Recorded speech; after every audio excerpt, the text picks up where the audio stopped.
यह मेरी माँ की एक सच्ची कहानी है जिसमें मैं लगभग लाल चूजा यानी उल्लू चुड़ैल का शिकार होते होते बचा था। यह तब हुआ था जब मैं कुछ सप्ताह का था और मेरी माँ ने मुझे मेरे दादी के पास मैक्सिको ले जाने का फैसला किया। मेरी माँ ने मुझे बताया कि उनके परिवार वालों ने हमारे आने की खुशी में एक बड़ी पार्टी का आयोजन किया था। उन्होंने बताया कि कैसे हर कोई मुझे अपने गोद में लेना चाहता था। मुझे बहुत सारे उपहार भी दिए गए क्योंकि मैं अपनी माँ का पहला बच्चा था। तो फिर उस शाम पार्टी ख़त्म होने और सारे मेहमानों के जाने के बाद मेरी दादी मेरी माँ और मुझे गेस्ट रूम में ले गई जहाँ हम सोने वाले थे। मेरी दादी ने मेरे सोने के लिए एक नया पालना लिया था जबकि मेरी माँ कमरे की दूसरी तरफ एक बिस्तर पर सोने वाली थी।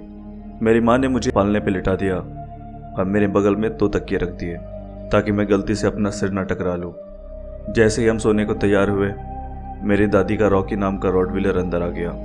वो जाना नहीं चाहता था क्योंकि वह इसी कमरे में सोता था और वो सच में बहुत प्यारा डॉगी था। उस रात बहुत गर्मी थी इसलिए थोड़ी हवा अंदर आने के लिए मेरी माँ ने बालकनी की ओर जाने वाली स्लाइड्स ग्लास को खोल दिया। हम दूसरी मंजिल पर थे इसलिए उन्हें विंडो खुला छोड़ना सुरक्षित लगा, जिसके बाद वो कमरे में आके सो गई। सुबह करीब 3 बजे मेरी माँ को रॉकी के भौंकने की आवाज़ आई। वो बहुत अजीब ढंग से भौंक रहा था या बहुत अजीब था। तभी फिर उन्होंने मेरी रोने की आवाज़ सुनी और वो मेरी तरफ दौड़ी। जब वो मेरे पास आई अंधेरे में उन्होंने जो देखा उसे देखकर उनका खून जम गया था। मैं अपने पालने में पेट के बल लेटा रो रहा था और रॉकी बस बालकनी की तरफ देख के भौंकता जा रहा था। मेरी माँ ने बालकनी की तरफ देखा और फिर उनकी नज़र मुझसे मिली। उन्होंने बताया कि आज सबसे विशालकाय और बदसूरत उल्लू था जिसे उन्होंने पहले कभी नहीं देखा। उसका मुंह और पंख चौड़े और खुले थे। उसके पंख कोयले जैसे काले थे। रॉकी उसे पकड़ने के लिए बालकनी की ओर भागा लेकिन वो उल्लू जल्दी से अंधेरे में गायब हो गया।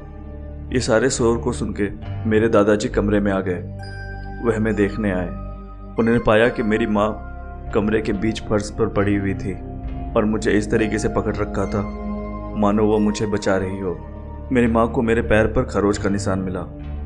उन्हें यह भी देखा कि मेरे सिर पर जो तकिया रखा हुआ था वो कमरे की दूसरी तरफ फर्श पे पड़ा था, मानो उसे रास्ते से हटा दिया गया हो। आज मेरी माँ मुझे बताती है कि मैं बहुत किस्मत वाला था जो उस रात ले चूजा यानी उल्लू चुड़ैल से बच गया।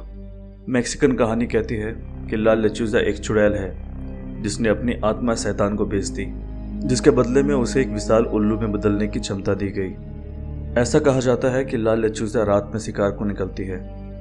वो जानवर या नशे में धुत लोगों को शिकार बनाती है लेकिन ज़्यादातर उसे बच्चे का शिकार करना ज़्यादा पसंद है। वो बच्चों को छीनकर पहाड़ी में अपनी झोपड़ी में वापस ले जाती है, वहाँ उसे खा जाती है या बलि चढ़ा देती है। मैं जब भी अपने परिवार से मिलने जाता हूँ वह मुझे लेचू जीता कह के बुलाते हैं, जो कि मेरे बचपन में हुए उस घटना के याद में था। हालांकि यहाँ असली हीरो मेरे दादी का कुत्ता रॉकी था। उसने ही उस उल्लू को रोका और भगा दिया। अगर वह नहीं होता तो पता नहीं क्या हो जाता। हाल ही में मैंने अपनी माँ से इस कहानी के बारे में फिर से बात की तो उन्होंने कहानी के एक नए हिस्से की जानकारी दी। ये बहुत ही डरावना था। दरअसल मेरी माँ ने मुझे जब रोते हुए सुना और वो मेरी तरफ दौड़ी, वो अंधेरे में ठीक से देख नहीं पाई लेकिन अगले पल जब उनकी आंखें अंधेरे में देखने लायक हुई तो उन्होंने देखा कि लेचूजा बालकनी की रेलिंग पर नहीं बैठी थी। वो पालने के किनारे पे बैठी थी, अपने पंख फैलाए, मुंह खोलकर मुझे घूरती हुई। मेरी माँ ने कहा कि रॉकी ने वास्तव में उस जीव पर झपट्टा मारा था और उसे पालने से गिरा दिया था। फिर लेचूजा बालकनी की तरफ उड़ गई लेकिन जब रॉकी ने उसका पीछा करना जारी रखा तो वह रात के आसमान में गायब हो गई।